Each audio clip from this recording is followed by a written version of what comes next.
Ibihe byose bigira bubu, ab'imico isanzwe n'idasanzwe, yibangamye n'itabangamye, yose ikibihuriyeho no gutuma ubuzima bugenda mu gihugu.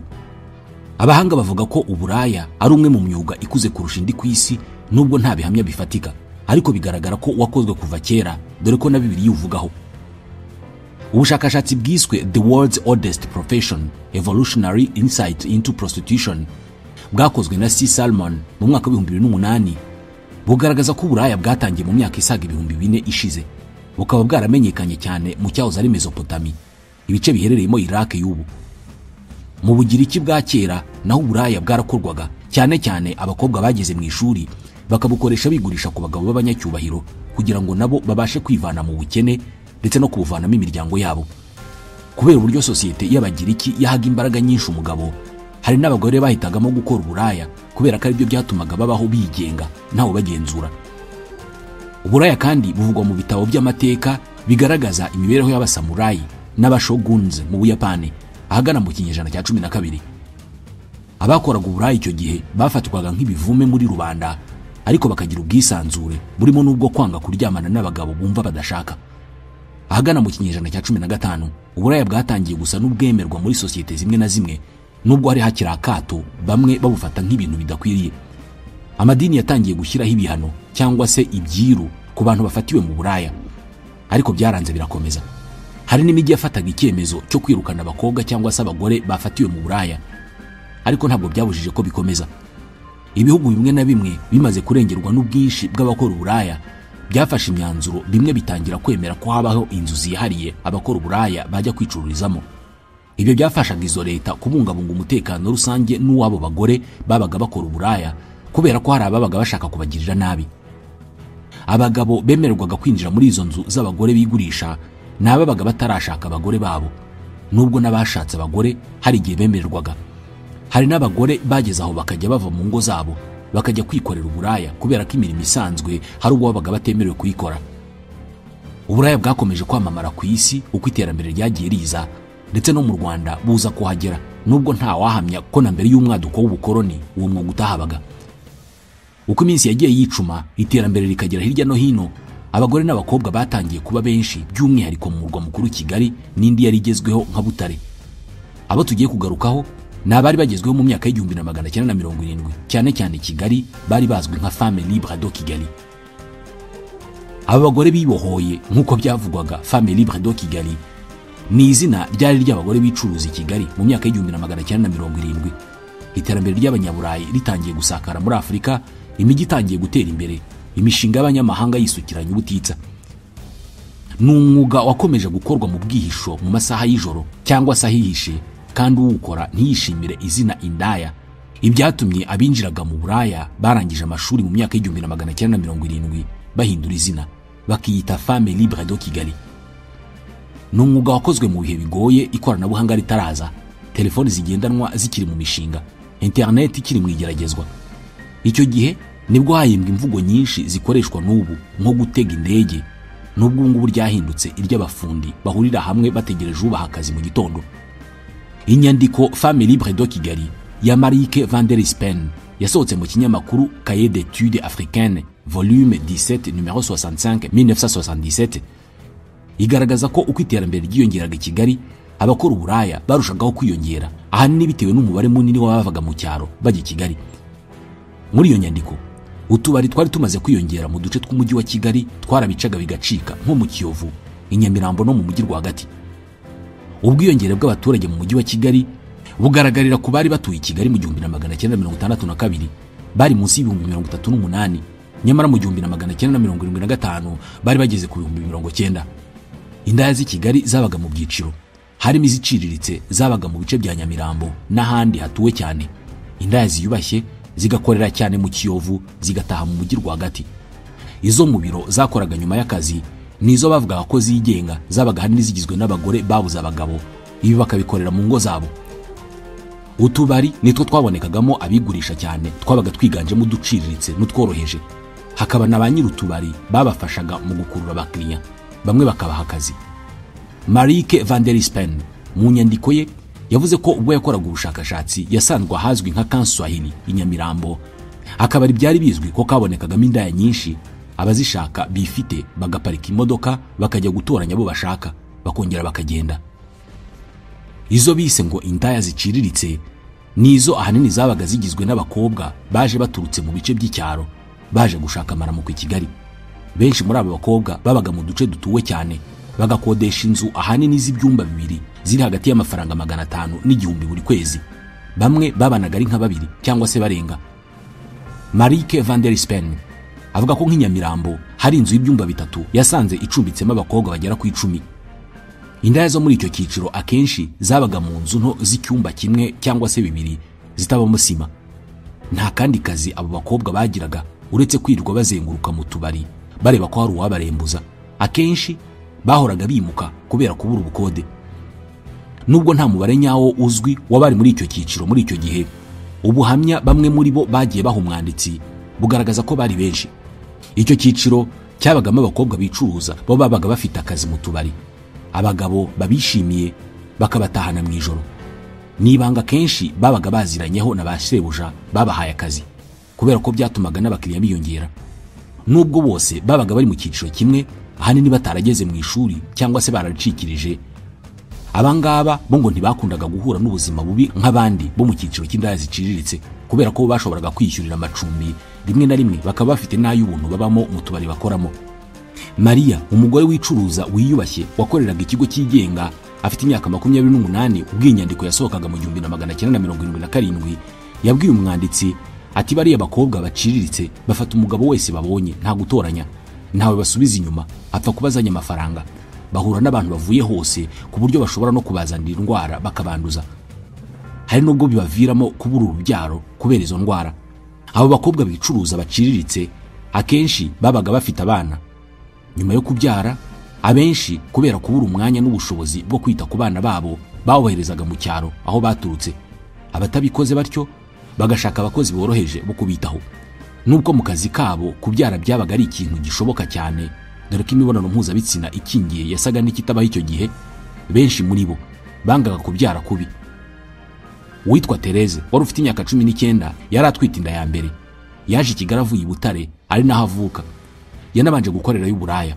Yaragize ati ubukene uburanyishe, nta byishimo nyigira, nta mugabo ukindeba, ubu nirirwa mu madeni, nsigaye nywa amazi masa. Nizeye ko nimara kubyara nzongera nkasa neza, nkambara utwenda tunyegereye n'inkweto ndende. Nizeye kongera gukundwa no kuri bisi, ubwo yavuga hotel. Ati mama yambwiye ko azanderera umwana. Amasaha ya 11 z'umugoroba ngo nibwo abicuruza b'i Kigali babaga bavuye mu rugo basokoje, bambaye amajipo magufi cyangwa se amapantaro, bagatangira kuzenguruka utubari bashaka abakiriya, cyangwa se bakajya gutega indege bitewe naho bahisemo aba bashaka bazajya babasanga. Nta mafaranga yihariye aba bakobwa baciriritse bakoreraga muri icyo gihe, ariko hanini yabaga ari hagati y'100 na 400 mu ijoro rimwe, akiyongera cyangwa se akagabanuka bitewe n'ubwiza bw'umukobwa. Uyu Therese yavuze ko akenshi abakobwa bo mu tubari bishyuzaga mbere umugabo ushaka kubatahana kugira ngo akazi nikaba kenshi akabura umwanya wo kujyana n'uwo umugabo ataza kwisubiraho akajya gushaka abandi, ahubwo agomba mutegereze cyangwa se narambirwa yigendere amafaranga yasigarane. Akenshi abakozi bo mu rugo b'abakobwa bakorera abakobwa bicuruza baciriritse nabo ngo byarangiraga bavuyemo abakobwa bicuruza kubera kwigana ba nyirabuja. Abo bakobwa bo mu rugo ngo batangiraga baryamana n'amabandi, abacuruzi karito n'abandi basore baciriritse badashobora kwigondera indaya nkuru. Kiyovu niko kari agace gakomeye kandi kiyubashye muri Kigali. Kari agace kaboneka mu tubari twiza dusurwa n'abadiplomate, abanyaburayi n'abandi bifite. Wasangaga abakobwa biyubashye nubwo indaya ziciriritse zajyaga zihaza gake. Ubwiza bw'umukobwa mu Kiyovu nibwo bwamuzaniraga abakiriya cyangwa se uburyo azi kubyinisha neza abagabo mu kabari. Hari ababonaga abagabo kubera ubwitonzi bagaragaza cyangwa se uburyo bazimo igifaransa ku buryo babasha kuganira n'abanyamahanga. Abakobwa biyubashye bicuruzaga mu Kiyovu abenshi babaga baba mu mujyi rwagati, bamwe baba bonyine cyangwa se babana na bagenzi babo. Babaga mu nzu zimeze neza zirimo sima zisize n'irangi. Bakodeshaga inzu zihenze ku mafaranga agera ku 3,000 ku kwezi. N'abakobwa babaga bazi kwiyambika neza, bahora bahinduranya imyambaro bikaba karusho ubwo byabaga bigeze mu mpera z'icyumweru. Benshi babaga bifuza abakiriya b'abanyamahanga. Nubwo indaya nyinshi zitifuzaga kubyara zikiri muri ako kazi, izo mu Kiyovu zo zabyifuzaga igihe zahuye n'abo banyamahanga kubera ko kubyarana nabo byabaga bivuze guhabwa indezo itubutse. Hari uwavuze uburyo yaryamanye kenshi n'umufaransa wabaga i Butare ngo arebe ko yamutera inda azabyara umwana w'umuzungu, birangira amubyaye saramwanga, no mu cyaro aho yamujyanye kurerwa ahabwa akato. Ati ubundi umwana w'umuzungu akwiriye kwitabwaho na se, akamujyana ku ishuri, ntiyakaba yahinga arya ibijumba n'ibishyimbo. Ubu mubonye wese amutunga urutoki ngo dore kiriya cyana, nyamara umwana wirabura iyo ari mu bandi ntawe umumenya. Abakobwa bo mu Kiyovu akenshi bakundaga gutembera mu yindi mijyi nka Gisenyi na Butare. Basohokeraga mu tubari two mu Kiyovu mu minsi isanzwe, aho Primus yaguraga amafaranga 30 y'u Rwanda. Mu Kiyovu Abataliyani ngo bari bazwiho kwishyura indaya menshi, n'Abafaransa bagatanga make. Umutaliyani ngo yashoboraga kwishyura 3,000 mu ijoro rimwe, mu gihe Umufaransa atarenze 1,000. Abakobwa bazi ubwenge bo ntibishyuzaga abo banyamahanga, ahubwo babigiragaho inshuti kugira ngo bazabitabaze mu minsi mibi. Therese ati umuzungu iyo yagukunze ufite ababyeyi b'abakene abubakira inzu kugira ngo nimujyane iwanyu azakirwe mu nzu nziza aho yabasha kubona aho yicara. Iyo urwaye agushakira imiti igufasha. Iyo aguhaye amafaranga aba ari menshi, umuryango wawe ugatera imbere. Iyo asubiye iwabo agusigira imodoka cyangwa inzu. Nibyo tuba tubashakaho. Hari n'ababaga bategereje ko abo banyamahanga bazabagira abagore bagasezera ku bukene burundu. Muri iki cyiciro cy'indaya habagamo n'amashyari. Uwo bagenzi be badashaka bakagurira amabandi akamukubita. Abazi ko bagezweho muri iyo minsi akenshi ngo bashakaga abasore b'ibigango b'abashomeri bo kubaherekeza bakabishyura.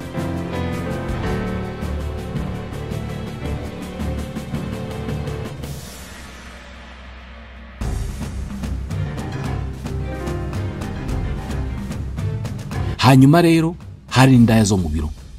Ni abakobwa cyangwa se abagore babaga bafite akazi keza mu bigo byigenga cyangwa se bya leta. Babaga bazi kuvuga neza Igifaransa, bazi aho igihugu kigeze n'ibindi. Abenshi babaga ari abahembwa amafaranga atari menshi, bagahitamo kuba indaya ziyubashye ngo babashe gukemura ibibazo bahuraga nabyo. Maria watanze ubuhamya icyo gihe yari indaya yiyubashye ikorera ikigo cyigenga. Yaragize ati abakobwa cyangwa se abagore batinya kwitwa indaya, bakifuza kugira undi mwuga ubarinda kwitwa gutyo.